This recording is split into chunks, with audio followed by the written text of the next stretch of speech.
మాతృదూతాభ్యర్మః పితృదూతాభ్యర్మః. శ్రీ విరాట్ పోతులూరు వీరబ్రహ్మేంద్ర స్వామిని నమో నమః.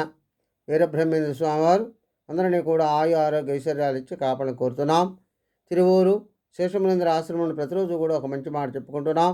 ఈ రోజున ఆత్మజ్ఞానము ముక్తి యోగం నుండి కొన్ని విషయాలను తెలుసుకుందాం. లైక్ చేయండి, షేర్ చేయండి, సబ్స్క్రైబ్ చేయండి. మీరు చేసేటటువంటి మాకు ప్రోత్సాహం కలిగిస్తున్నాయి కాబట్టి దయచేసి తప్పనిసరిగా లైక్ చేయండి. శ్రీ విరాట్ పోతులూరు వీరబ్రహ్మేంద్ర స్వామి వారు కాళికాంబ హంస కాళికాంబ శతకం నుండి చెప్పినటువంటి విషయాలను ఇప్పుడు మనం విశ్లేషణ ఇచ్చుకుందాం. అవి ఏమిటంటే, ఆ ఆత్మగుడిని తీసి ఆ మహదేవును కారగించి పెట్టు అతడు యోగి గడియ తీయలేరు కపటపు యోగులు కాళికాంబ హంస కాళికాంబ అని తెలియచేస్తుంది. అంటే లోపల మనసులో ఉన్నటువంటి శివుడు మహాదేవుడు ఎవరైతే ఉన్నారో వారిని తీయాలి, వారిని దర్శించాలి, పూజించాలి అని తెలియజేస్తుంది.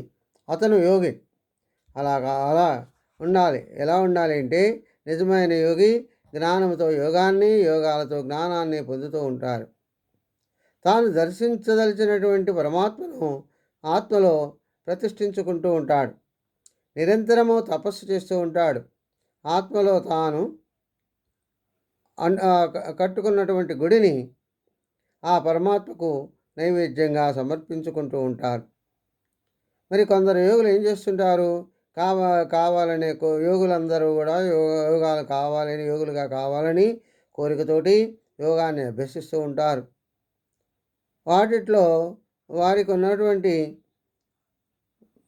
వారి మనస్సులో మాయ చేరటం వల్ల వారి హృదయ ద్వారాలను తెరవలేరు, యోగప్రాప్తిని పొందలేరు, జ్ఞానప్రాప్తిని పొందలేరు అని యోగులుగా నటిస్తూనే ఉంటారు. కానీ వారు పూర్తిగా యోగులు కారని తెలియచేస్తుంది.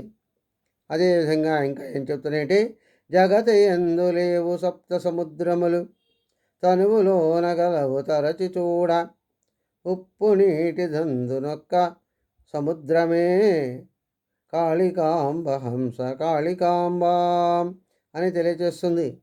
ఇక్కడ సముద్రంతో పోల్చారు.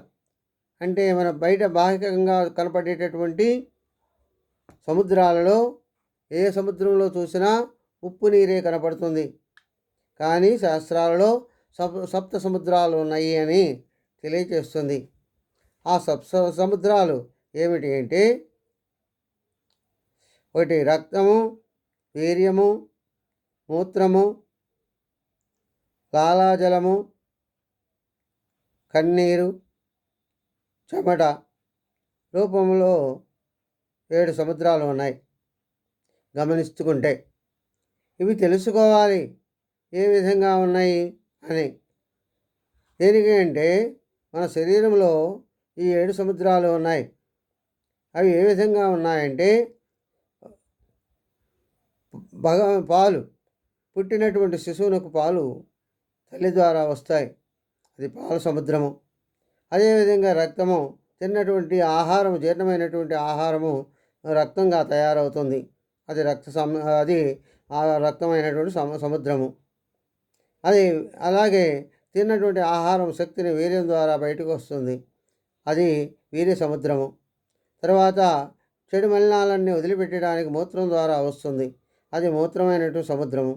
తర్వాత నోటిలో రుచులు కనిపెట్టేటటువంటి లాలాజలం ఉంది, అది లాలాజల సముద్రము.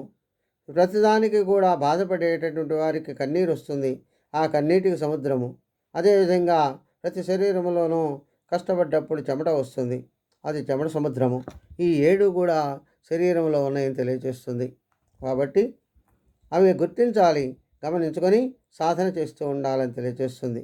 అదేవిధంగా ఇంకా ఏమని చెప్తున్నాయంటే, చీక మబ్బులోన జీరాడు జీవికి చొక్కమైన దారి చూపువారే గురుడు గాని గుండగొయ్యలు గురువులా కాళికాంబ హంస కాళికాంబ అనని తెలియచేస్తుంది. మనం ఇప్పుడు అనుకున్నాం ఇన్ని సముద్రాలు ఎక్కడ ఉన్నాయని. అదేవిధంగా తన మనసులో ఉన్నటువంటి విషయాలన్నీ కూడా ఆ లోపల ఉన్న గుడికి తాళం ఎలా తీయాలి, ఎలా వేయాలి, ఆ పరమాత్మను ఏ విధంగా దర్శించాలి అని చెప్పాలి అంటే గురువు కావాలి. ఆ గురువు ఎలా ఉండాలి? ఈ కలిమాయ వల్ల కొంతమంది గురువులుగా చిక్కుకొని ఏదో విధంగా బాధపడుతూ ఉన్నారు.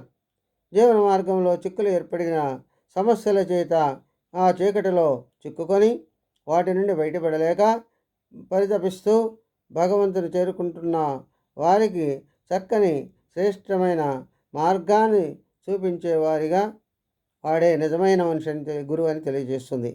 దైవంతో సమానంగా అలా కాకుండా బాధలతో వర్తించే వారి దగ్గర మాయమాటలు చెప్పి అనేక రకాలైనటువంటి ధనాన్ని సంపాదించుకోవటం కోసం చేసే ప్రయత్నాలలో చేసేవారంతా గురువులు కాదు, వారు బాధ గురువులు, దొంగ గురువులు, ద్రోహులు అని తెలియజేస్తుంది. స్వస్తి సర్వేజన సుఖినో భవంతు. కాబట్టి ఈ శరీరంలో ఉన్నటువంటి అన్నీ కూడా తెలుసుకోవాలన్నప్పుడు మంచి గురువు ద్వారా ఉపదేశాన్ని పొంది వారు చెప్పేటువంటి విషయాలను గ్రహించుకొని తనకు కావలసిన సందేహాలన్నీ వారి ద్వారా తీర్చుకొని ఎవరైతే తన ధన్యులవుతారో వారు అలాంటి గురువు దొరికినందుకు వీరు ధన్యులు. ఆ గురువు కూడా మంచి గురువుగా అనిపించుకుంటాడని తెలియజేస్తుంది. స్వస్తి సర్వే జనా సుఖినో భవంతు. ఓం శాంతి శాంతి శాంతి.